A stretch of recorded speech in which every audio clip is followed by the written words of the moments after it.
G'day and welcome. We are the Inforunners. I'm Al Garrett. This is Execute and Blow. This is Hayes. Today we're going to be talking about capital ship dilemmas. Should I get a big ship? Should I get one of those large ships? Can I run it with an AI crew? These are things that lots of people ask, and we're going to try and answer it today. We're going to start off with the assumption that most of the large ships you can actually run with an AI crew. We're thinking the Pioneer, the Orion, even the Reclaimer, and even the Hull D and the Hull E. Put an AI crew on them, they'll be able to do the jobs they're doing, no real problems at all. They'll be better with other players on the ship, they'll be more efficient, but if the question is, can I run them with an AI crew? We actually think, yeah, sure, no problem. But there are some ships that CIG have introduced which we actually think having just a full AI crew, it would be actually detrimental, and you may actually be better off looking at a smaller ship as an option. To start us off, I'm going to pass it over to Hayes, and he's going to introduce us to the first of the ships we're going to talk about. Hayes. The first ship we're going to talk about is the Polaris, but here's a question I got. Execute, do you think you could run the Hammerhead with just an AI crew? Yeah, very simply, very quickly. All the turrets, just chuck a AI in every one. You drive the ship, and maybe even an AI engineer in the back. I think that'd all be doable.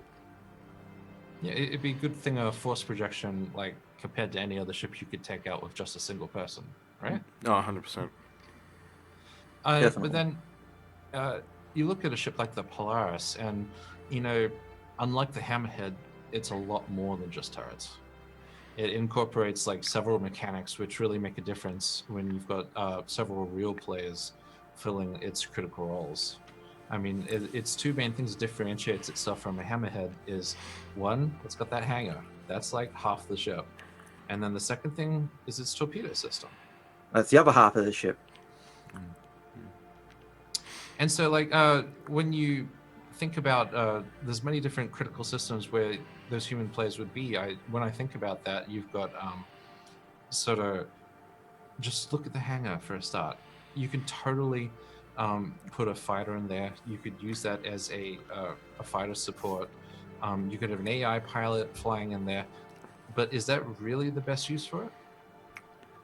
It seems to be a fairly weak use, doesn't it? It's tied to the ship. You can't really move it around. It's not going to necessarily know how best to protect your ship. I know that all the capital ships in Star Citizen have this great big fat rear, built by design to be weak. Go here, kill that, but is it going to be going much more than that? Probably not. I think it's probably the worst way to make use of what is essentially half the ship. And probably what the best use of that hangar would be taking along a human player and a scout. Any ideas what the best ship might be? I'd personally take a Terrapin. Ability to kind of go forward, scout out the area, and give a target to the Polaris to warp into and quickly and decisively strike and take out. But the Polaris itself with the hangar, it makes that a more human ship because you are going to need a human in that controlling whatever ship it is you put in it.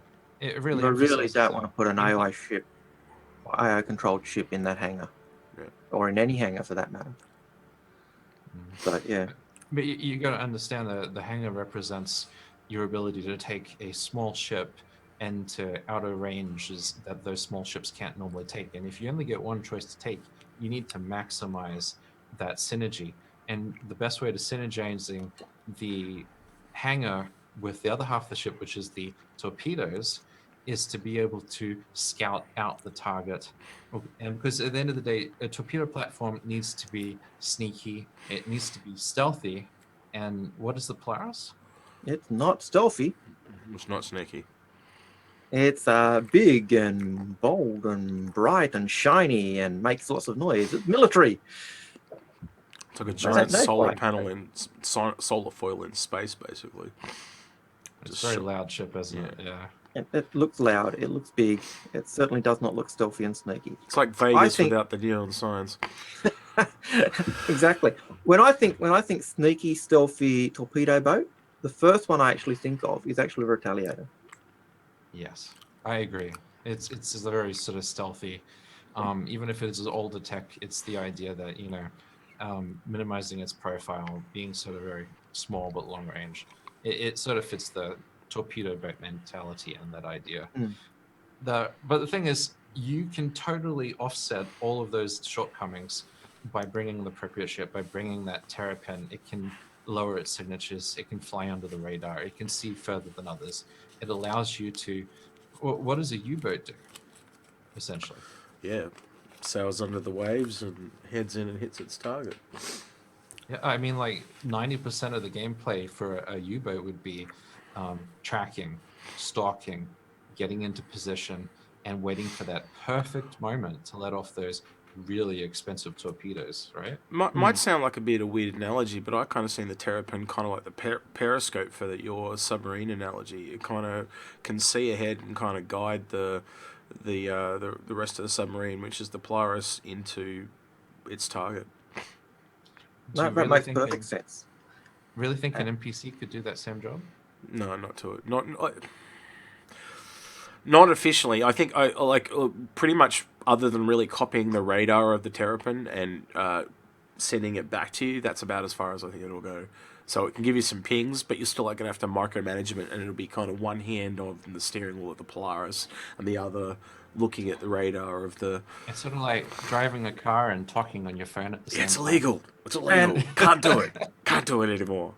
Not necessarily the most effective way to get to work. And I think if you do that, you're going to have if you've got the AI crew in that terrapin, it's going to be sending messages back to you by radio or otherwise. And that's just increasing the chance of being spotted by enemy. I'd even argue the terrapin is a two-person job. Bring in an NPC, because it is not the best idea. You've got the pilot who's trying to minimize their signature, stay undetected. That's a full-time job. He's like on his toes, trying to make sure he tiptoes in without being seen, whilst the actual Spax guy doing all the scanner things, he's desperately trying to do the same, and he's got his full attention to that. I don't think an NPC can manage that tightrope that those two are playing. And then you've also got the situation, once you get into a point where you do want to attack, the terrapin's one of those ships that, if it's got players, they're going to be able to quickly go onto the offensive with jamming stuff. And that's something I don't think the AI crew would be able to do that Rapidly. well. Rapidly, with you trying to do your other things as well. And that's why having an AI crew on the terrapin or any other ship just doesn't make sense. And to do that, you'll be able to function, or you might be able to function, but it'd be like taking a sledgehammer to an operation where you really want to sell a scalpel. Would probably be a better thing. Torpedoes are, like you said, a scalpel. It's a I can't think of the word, but it's very tactical, very very. You want to make that shot. You want to make sure it connects, and if you fail in that, you're not going to get a second try. They're going to be out of there. It's it's all in or nothing, and to fully utilize a Polaris and actually make it worth your time and not cost yourself a fortune in torpedoes, it's just one of those ships where you have to do everything you can, and I just don't see NPCs giving you that edge. Yeah. But there's other NPC positions in there that I wouldn't trust with an NPC. Things that I'd like to see a really human on. Like, I mean, if you've got an NPC crew for shields, systems, power, repair, in the hangar, refueling, rearming, repairing, I think, and telling them, all the things to do, which targets to pick with the turrets, that's a full-time job. That captain's job is going to be multitasking like hell with your full NPC crew. I think he's going to have enough to do that he's not going to be able to focus on many other tasks. So, I think captain's position as a micromanager alone is going to be a full-time job. What other positions? Taking out your Polaris, minimum number of human crew you need. Captain, tactician / navigator would be able to work with your hangar bay with the person, whether that be a scout, and to synergize those sort of tactics. You need, because he'd be flying the ships, and he'd be making sure that your wingman or your scout is synergized in their efforts when they come together. That is not something a captain's going to be able to do while he micromanages all this stuff. So you're thinking 4 or 5, 6? I'd say 5 to 6, but there's other positions there as well. I mean, don't you want someone dedicated to power, shields, and other systems like that? At the end of the day, yes, you can get an NPC to do that. Yes, he may be particularly good at it. But this is one of those sort of complex systems where, you may, especially because it's a stealth-based thing, you may want to keep your power signatures low as you finally do that last jump in. You want to keep everything under the radar and make sure nothing goes. You're going to light up like a torch once you start powering up the scanning systems to get the lock with the torpedo systems, which then, just that moment before then, are you going to really leave that to an NPC? I don't think so. What about the person who's going to fire the torpedo? Are you going to leave that shot to an NPC? Someone whose entire job is to fire a torpedo. NPC is going to be like, I've got a lock. Or are you going to get a human player who's going to go, we're in firing range, we have a look, but I don't like our position. I think they can evade this. Or I think we're too far away and I don't want to take this shot because I don't think it's going to hit. Try and get me closer first. You want someone who can make those judgments, who is not impeded with running all the rest of the ship, who isn't running all those other NPCs. At the end of the day, when you get into that perfect shot, you want him to say, sir, I just had the perfect shot and I took it. The torpedoes are away. So one of the key issues we're picking up is really that ability of human crew to communicate and work together. That teamwork, where they to play get that off teamwork for that big hit. Whereas a AI crew, they can do the job, but it's not going to be able to get that teamwork element going. No, they won't be able to read into the situation and say, yes, I can fire the torpedo now, but is that a great idea? They can't make those judgments. They're very black and white. The yes and no. There's no grey. Yes. No, that's right. It's like, I've got a lock. Do you want me to fire the torpedo? Is that a great idea? I've got a lock. At the end of the day, sorry, Hayes, you're being an AI. I didn't realize that for a second. Yeah. At the end of the day, they're going to be smart, but they're also going to be dumb. They're not going to be able to read into a situation, and that's going to cost you whether you get that connection with that shot, and that's everything. So, if that's a Polaris, which is our first capital ship, how does that scale up when we go to the Idris? I think the multiplier is set many times more. Do you think a full NPC crew is going to be even a thing on an Idris or a liability? I think straight off the bat you're multiplying the hangar. So at the very least you've still got to have one person in one of those ships to control the other ships, and that's if they're just working in a squadron. If they're going all out doing separate things, then you're going to have more human crew. Again, you could have AI crew, but as we've stated previously, it'll diminish the role. And would you want AI crew arming, just total AI crew arming and re-equipping the ships in the hangar? I'd at least want a human there controlling and managing that armament process, even if he's got AI crew doing the work, actually saying, yep, torpedoes on that, bombs on that, refuel that, repair that, and switch out these weapons. Priorities in. EMP torpedoes here. Yeah, change the loadout according to what we're attacking. At the end of the day, it's, that's a lot of work that you probably won't be able to do from command because you're too busy. Again, the commander, the captain on that ship is going to be overwhelmed with 40 to 80 crew positions. Well, they filled 80 crew on the Stanton to make it feel lived in and not an empty hull. So,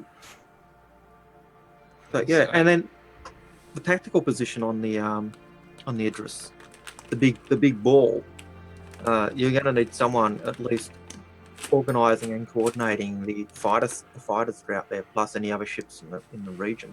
Yeah, picking the target and coordinated the fighters with the ship itself. I mean, if you're just taking the ship and you're just attacking with the fighters, no, you need to coordinate the ship approaching with the fighters in tow, and that takes a huge amount of coordination. That's a And full-time position. A wouldn't it? dedicated comms officer, so to speak. Yeah, and I Yes. couldn't see an AI being able to pull that off. So there's at least one other human I'd need on the ship.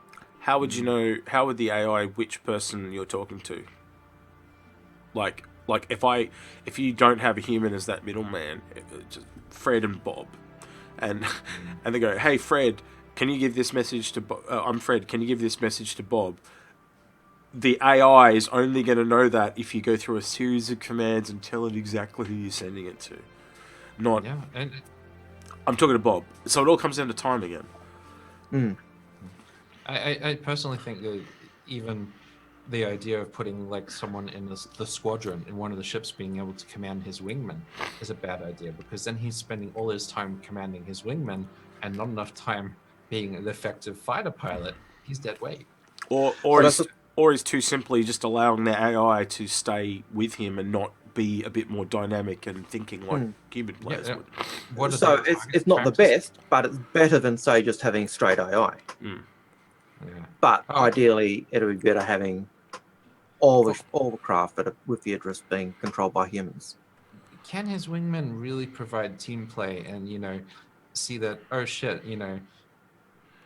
perhaps I need to go and tail this guy in order to divert fire from this guy as opposed to attack this target? At the end of the day, if you've got a team of 3 to 4, maybe even 6 pilots who immediately know, I've got to attack this, I've got to cover for this guy, and this guy's in trouble, I need to immediately get in between these two. A single guy can't do it. Even if you have one fighter pilot, they're a liability. If they're the AI may be able to do that side in terms of with the other AI, but picking up what you were saying, will the AI be able to say, "Oh, that ship's heading to the rear of the address, which we all know is this great big bloody blind spot"? Will they know? Will the pilots then know? We've got to take that out before it takes out our mothership. Like maybe I need to change my priorities, break off, and follow this guy.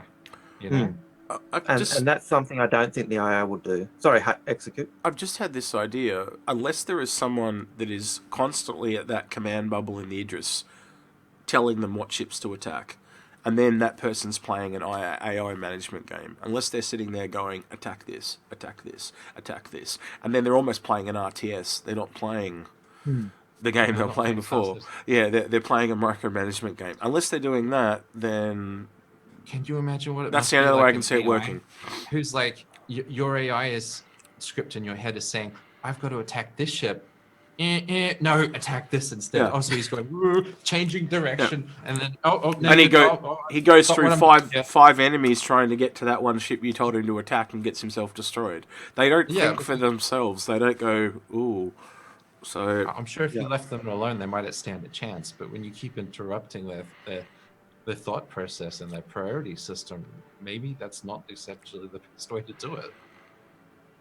But if I was to look at the Matrix, I might be tempted to believe it's possible to run an Idris with an AI crew, because I only need a minimum of 8. So but I actually think that minimum of 8 is not minimum of 8 AI crew. That's the minimum real crew positions you actually want on that ship. And that's not including your fighters or the other ships you've got. That's your engineer running your engineering department and the NPCs there. It's some guy on the flight deck. It's the guy running your comms. It's your guy in charge of your main guns. It's your captain. You've got torpedo launchers. You've got a rail gun. I mean, do you want an NPC timing that one critical shot that probably has a 5-minute cooldown? I don't think so. Do you want them even touching a multi-barrel torpedo launcher turret on the top? At the end of the day, how much are those costing? And they're just firing them off like they're little, M&Ms, flicking them off, Do you want AI firing flares to stop missiles that might actually hit your ship? Yeah, probably not, no. So, and they're the types of questions that really come up. And could you do it?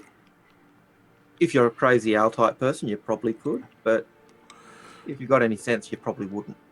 I think No, I think another way of looking at it is you could do it, but when the shit hits the fan or you're under pressure, I don't think the AI are going to cut it. I think human beings are going to run rings around the AI, and you're going to want to have a human-to-human type scenario. You're going to be on the back foot if you've got a human pushing your AI, so to speak. Perhaps more than anything, you're a liability. They are a liability. They could do the job, but if you've just got AI crew on an Idris, I think you're going to be putting in an insurance claim. So, Frequently. yeah, frequently. You probably have So- more downtime than uptime on how long they're going to come back to. Well, it's the So- same with these big ships. You don't get many chances every couple of months, right? Indeed. So if that's the Idris, if that's what we're thinking about the Idris, where then does it leave us with the Javelin? Because the Javelin's a different ship again from the Idris. It doesn't have a multi-ship hangar. It's almost like an upscaled Polaris. It's got massive torpedoes. It's got great big guns. It's got a that same single hangar. hangar. Yeah. So, but it's also a different beast again. So what are your It thoughts there? screams Group org play, as far as I'm concerned, and they've said this repeatedly. This is not a ship that you go around and fly by itself. It's something you do as part of a larger force, part of a group, part of an org. And that's even signified by the fact that it comes as an empty hull and you have to outfit it. It's a group effort to get this thing even off the ground.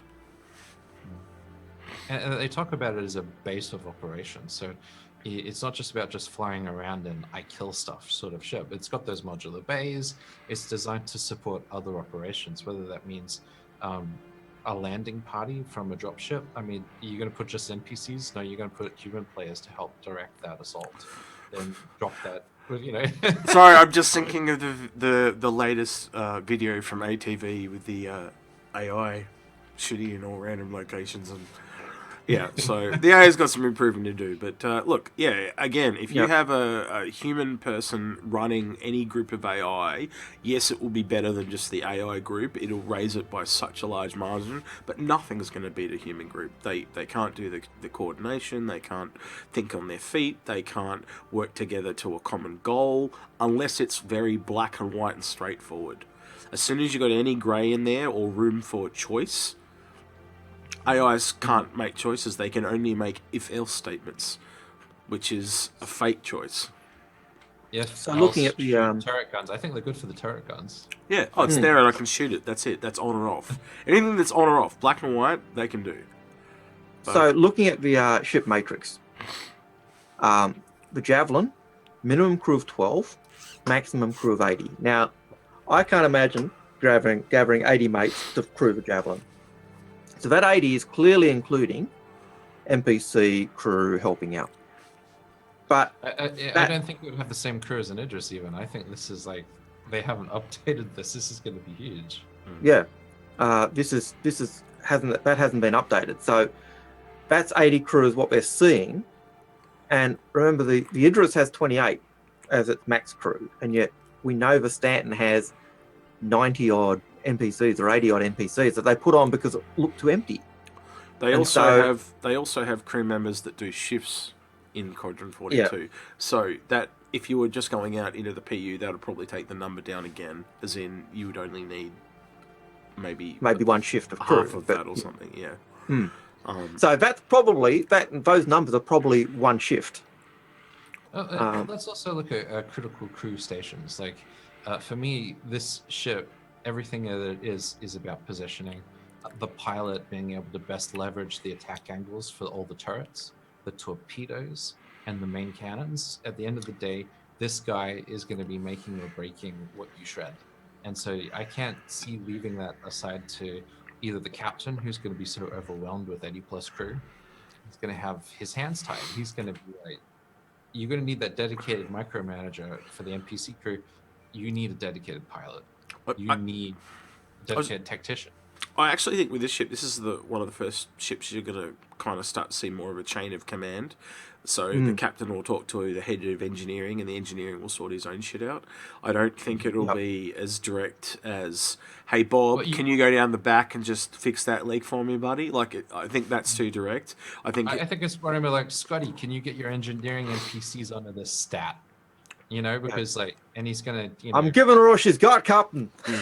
You got to let Scotty do his job, and again, that comes into the org play, mate. You're going to want to have all your group, your mates together, and you're going to want that trust level. Like, I think we've all played with people over the years where I go, "Do this," and they just do it because they know that if you discuss it, it's going to pass. And then you get those guys that need every little detail filled out, and by the time you've explained it, half the ship's gone.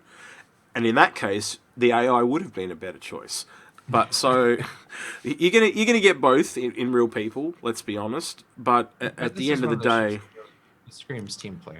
Yeah, once the human crew is trained up to the level they need to be at, they're going to be far superior. Yeah. And I think the Javelin is probably that one ship where trying to take it out with just NPC crew is, if the Idris was crazy talk, this is just put on the coat with long sleeves and go to the padded room, because it's also the scales of the weapon systems. This is the largest torpedoes in the game. We're talking about size 10. They're like 50% more larger, probably, more expensive than a Polaris torpedo. Just setting off a single volley of these is like expensive. What's that, a freelancer shot, an Avenger shot? I'm just trying.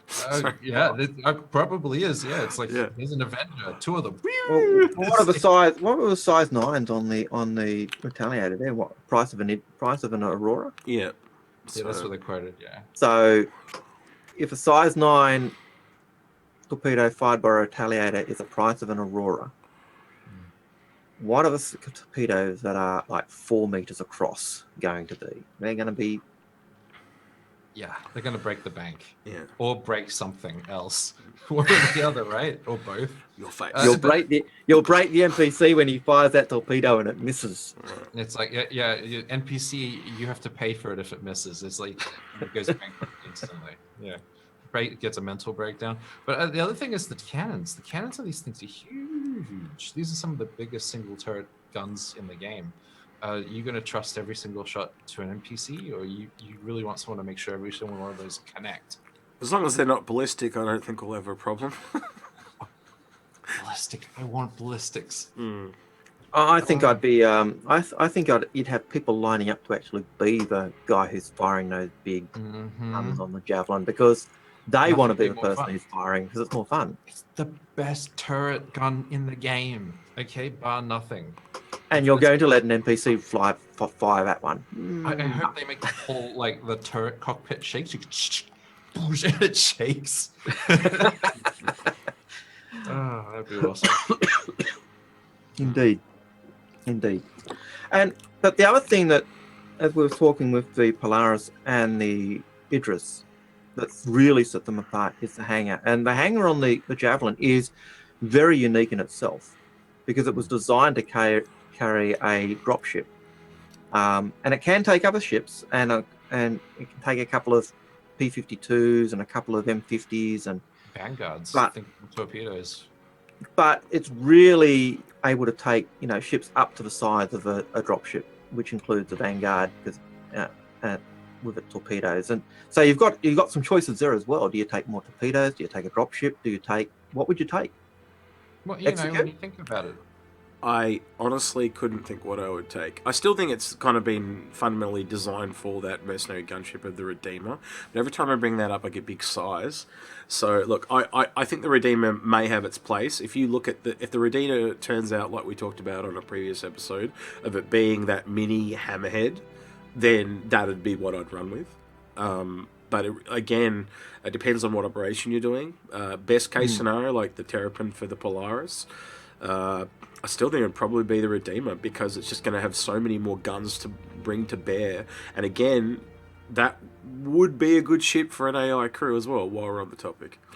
Anyway. I could totally see a Sentinel with 2 Harbingers come along, and then after they made their first bombing run, coming back and reloading. At the end of the day, this is this upping the class of the sort of heavy duty ships that it can take with it, as opposed to a light carrier craft. So it's really, and those two choices there, either the Redeemer, the dropship, or the Harbingers with the torpedoes, it really is then choosing those ships depending on the mission. And in each of those cases, you really at least want a pilot being human. Yeah, it's like, do you want e-warfare? Do you want dropship capacity? Or do you want to do torpedo pincer movements? You know, there's a lot of variety there. I think the Sentinels with the e-warfare would be a really strong choice if you were going a full human crew. Again, I would not trust AI to fire my e-warfare torpedoes. And then the hacking thing, again, if it's time sensitive, it makes me also almost question too, like if you look back to AI over the years, they've actually had AI cheat. Does that mean they're going to allow AI to cheat and it's just going to take a fixed amount of time before an AI can do it? Or are they actually going to solve the puzzle, so to speak, or play the mini game like we're going to have to do? That's another question. Okay, on that note, summary. Now, I think the key thing we've really picked up is that ability that one of the key things we've picked up is the human element, is the fact of teamwork and communication. And if you think of it this way, if you've got a Polaris with a Terrapin in it and you send it out with an AI crew, it can probably, if it can do the job, it's still going to have to send back messages via the game to tell you what's going on. And every time it sends a message back, gives opponents, whether it's Vandal, AI, or another player, a chance to pick you up and identify it.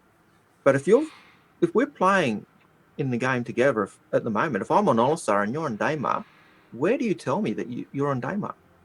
You don't tell me in game. You tell me on Discord or in TeamSpeak or else. You say, I'm at Daymar, I'm at the RSI side. Or best case scenario is you might be able to share sensor data with a scout further ahead. But I still think that scout's going to be dumb.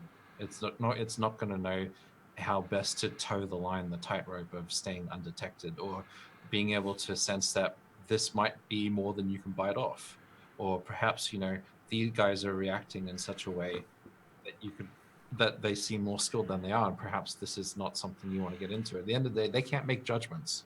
They can only say yes or no. They can say or relay data, but they can't do that teamwork where they can think for themselves. Yeah, and that's really the key that we're identifying here.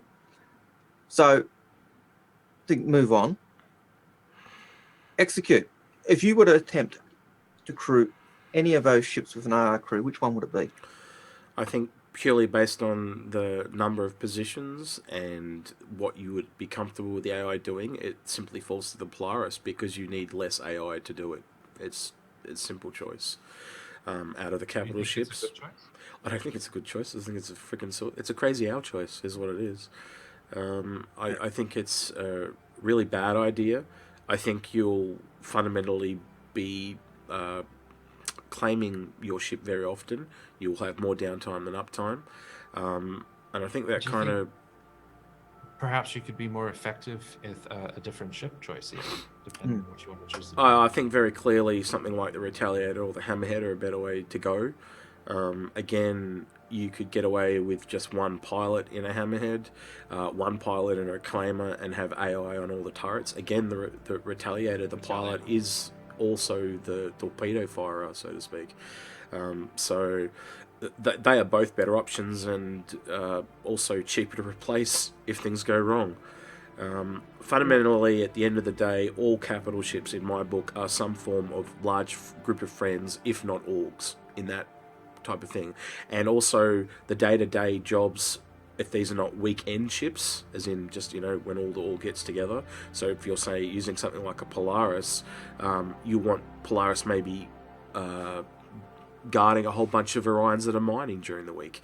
You're not going to want to have AI covering your back while you're mining. You're going to want to know that if the shit hits the fan, they've got your back. And again, people are going to run circle around AI because they're just not going to have the knowledge to bring all guns to bear on the target quickly and efficiently. Okay, and Hayes, should I get that capital ship? I think that's an interesting question. And it's something that you should definitely ask yourself. But I've got a few questions that will probably answer that question. You should be asking yourself, do I plan to play with friends or as part of a team? Am I part of an org that I can play with as a team? And do I want to coordinate with other players to achieve something as a group? Do I want to lead a team of players? And do I want to organize groups of people to make use of my ships, the ship that I want as a capital? Do I want to manage groups as part of an org to help run activities and lead as an actual leader as a part of an org? Answering those questions, that should help you answer if a capital ship like the Polaris, the Idris, or the Javelin might be right for you. Okay. So on that note, we'll wrap it up. Yeah, so if you like this video, give it a like. If you dislike this video, give it a dislike. Leave a comment. We'll try and get back to you as soon as possible. We definitely read all the comments, and we try to get answers from as many as possible. We've got a Discord we do have a now. Discord. Yeah, we do have Discord now. You can contact us directly on there if you want any questions answered or anything like that. We all lurk there, so... we do indeed. Alright, so this has been... I'm Al Garrett. And this is... Hayes. And I've been Execute, and we'll see you next time. And we're out of here. Take care. Catch you around.